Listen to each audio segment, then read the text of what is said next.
guys, welcome to this video on how to read music for beginners. I hope you like this video, and if you do, please don't forget to subscribe. In music, we have what we call a staff. A staff has 5 lines, 1, 2, 3, 4, 5, and 4 spaces, 1, 2, 3, 4. Here are the parts of a staff: measures, and then bar lines. The bar line separates measures, and at the end of the staff is a double bar line, which indicates the end of a musical piece or a song. So in this picture, we have 4 measures: measure 1, measure 2, measure 3, and measure 4. Here is the closer look at the double bar line. Notice that one line is thicker than the other. Now that you know about the staff in music, let's talk about the main clefs in music. Here we have the G clef and F clef. G clef is also known as treble clef, and F clef is also known as the bass clef. Here is how the G clef is being written. Draw like a spiral all the way up and then down. And then F clef, a period or a dot, and then draw like a question mark, and then 2 dots on the right. These 2 symbols in music are written on the staff. Here is how it looks like when the G clef and F clef is written on the staff. For the G clef, we start on the second line of the staff, draw like a spiral all the way up and then down. And for the F clef, we start on the 4th line of the staff, a dot, draw like a question mark, and then 2 dots on the right, the 3rd and the 4th space. Now if we put together the G clef staff and the F clef staff by a line and then a brace, we now call it a grand staff. Pitches in music. It's very important to learn about the pitches in music to be able to read musical notations. So here we have the 7 basic pitches in music: Do, Re, Mi, Fa, Sol, La, and Ti. Each of these has their corresponding letter names. Do is C, Re is D, Mi is E, Fa is F, Sol is G, La is A, and Ti is B. This just repeats over and over again in music. We will see how they are being written on the grand staff on the next video. Here is a picture of a grand staff where the basic pitches in music are written: the C, D, E, F, G, A, and B. Notice this short line in between the G clef staff and F clef staff. This short line is called the ledger line. This is where middle C is written. So this is C. Above that is the D, which is below the first line of the G clef. And then first line is E, first space is F, second line is G, second space is A, third line is B, third space is C, fourth line is D, fourth space is E, fifth line is F, and above the fifth line of the G clef is G. And if you add the ledger line is A, above the first ledger line is B, and then if you add another ledger line is C. Going to F clef, first line is G, first space is A, second line is B, second space is C, third line is D, third space is E, fourth line is F, fourth space is G, fifth line is A, and above the fifth line of the F clef is B, and then comes to middle C again. This picture will help you to remember the pitches on the G clef and F clef for both lines and spaces. So for the G clef, on the lines we have E, G, B, D, F. We can say every good boy does fine. And then space, it just reads face, going upwards. For F clef, we have G, B, D, F, and A. Gary boy drives for Annie. For spaces, we have Aunt Cheryl eats grapes. Here is a picture of a grand staff where the basic pitches in music are written as it relates to your musical keyboard or piano. So here we have from F clef, C, D, E, F, G, A, B, middle C, and then going up to the G clef, D, E, F, G, A, B, and C. Notice that here I have a symbol LH, which means left hand, and RH, which means right hand. So when you read musical notation, F clef is for your left hand and G clef is for your right hand. So now let's go to the picture of the keyboard here. If you want to locate the pitches in music as it relates to your keyboard, sit in front of your piano or keyboard and sit at the middle.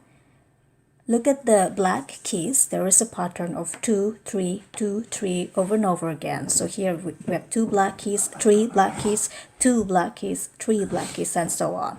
So the 2 black keys closest to the middle of your keyboard or piano, on the left of that is a white key, which is C. This C is called middle C, the same middle C here in between the G clef and F clef. And then in between the 2 black keys is D, same D here. And on the right of the 2 black keys is E. E on the first line of the G clef. F, which is on the left of the 3 black keys, is on the first space here. And then G, A, and then B, which is on the right of the 3 black keys, and so on, over and over again.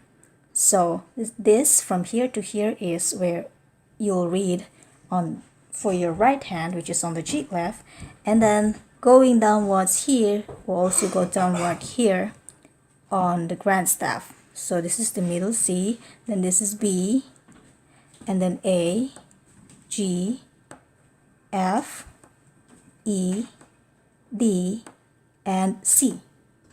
So when reading musical notations, this area here of your keyboard is for your left hand and this area here is for your right hand. Notes in music. For notes we have whole note with a value of 4, half note with a value of 2, quarter note with a value of 1, eighth note with a value of 1/2, 16th note 1/4, 32nd note 1/8. Notice that the whole note is just like a circle, half note is just like letter D, quarter note is just like letter D with a shade. This is called a note head, a shaded note head and a stem. For eighth note, there is a shaded note head, 1 stem and 1 flag. Here is a closer look at the parts of an eighth note. Shaded note head, a stem, and a flag. And then for 16th note, a shaded note head, a stem, and 2 flags. 32nd note, a shaded note head, a stem, and 3 flags. Then here comes the rest symbols. We have whole rest with a value of 4, half rest with a value of 2, quarter rest 1, eighth rest 1/2, 16th rest 1/4, 32nd rest 1/8. Notice that the whole rest is just like a upside down hat written like this on the 3rd space of a staff connected to the 4th line. Half rest is just like a hat written like this on the 3rd space of a staff connected to the 3rd line. Quarter rest is just like letter Z and C put together, but I'll show you how to write it on the staff later. Eighth rest is just like a number 7, but this is a flag, a little curved, and then a stem, a little curved as well. And then 16th rest, 2 flags and a stem. 32nd rest, 3 flags and a stem. Some things to remember about notes and rests.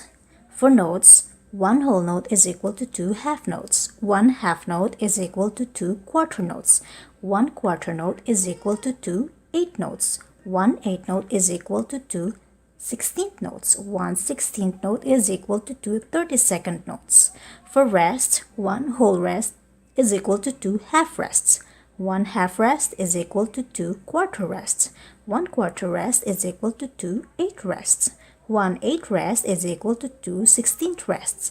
1 16th rest is equal to 2 32nd rests. Also, whenever you see the note symbols, you will play the pitches for the duration or the value of the note symbol. And when you see the rest symbols, there is a silence or there is no sound for the value of the rest symbols. Time signature. A time signature has upper and lower numbers such as 4/4. The upper number tells you the number of beats per measure and the lower number tells you the kind of note that gets one count. So basically when you see this symbol at the beginning of a staff, normally written after the G clef and F clef, this tells you the number of beats for every measure and then the kind of note which will get one count. Here I have 4/4 time signature and 3/4 time signature. 4/4 time signature, 4 as the upper number means that there are 4 beats or 4 counts in every measure. And 4 as the lower number means that quarter note is equal to 1 beat or 1 count. For 3/4 time signature, 3 as the upper number means that there are 3 beats in a measure, and 4 as the lower number means that quarter note is equal to 1 count. So let's try these exercises. For the first exercise, we have 4/4 as the time signature. 4 as the upper number means that there are 4 counts for every measure, and 4 as the lower number means that quarter note is equal to 1 count. You'll notice that on the first measure we have 4 quarter notes. Each of the quarter notes has a value of 1, so this completes 4 counts. For the second measure we have 2 half notes. Each of these half notes has the value of 2, so this completes 4 counts. For the third measure we have 1 quarter note, 1 quarter rest, another quarter note, and another quarter rest, so this completes the 4 counts. So I'm going to tap from the first measure up to the third measure. 1 and 2 and 3 and 4 and 1 and 2 and 3 and 4 and 1 and 2 and 3 and 4 and. You'll notice that on third measure I didn't tap on the second and fourth count because these are the quarter rest. These are rest symbols. So that means silence or no sound.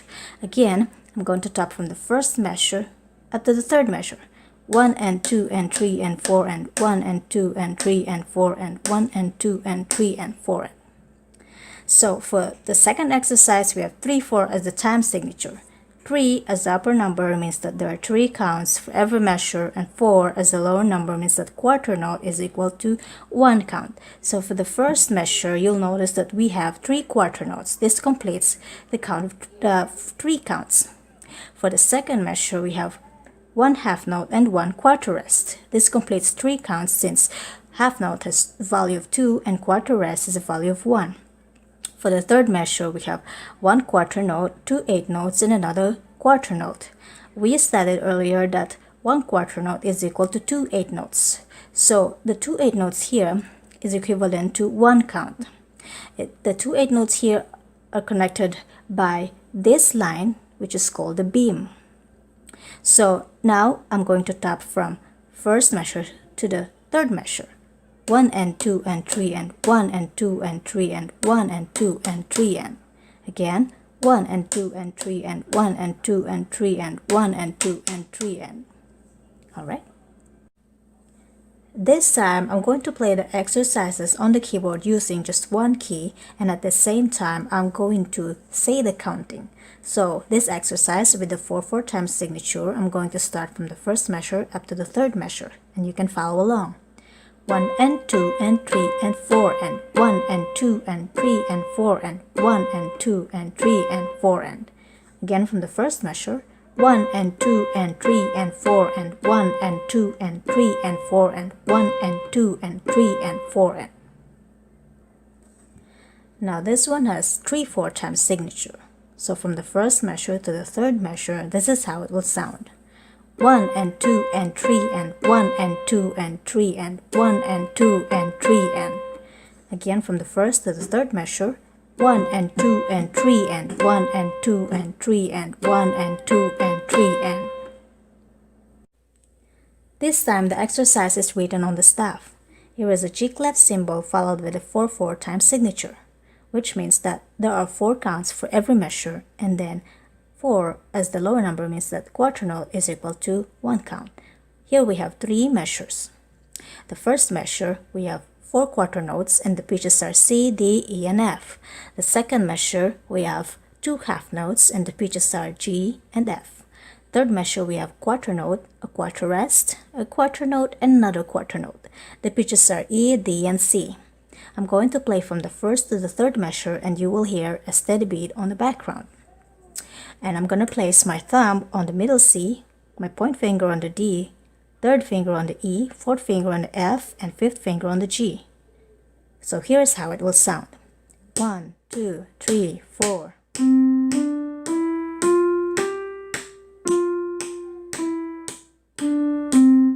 Again, from the first until the third measure, here's how it will sound. 1, 2, 3, 4.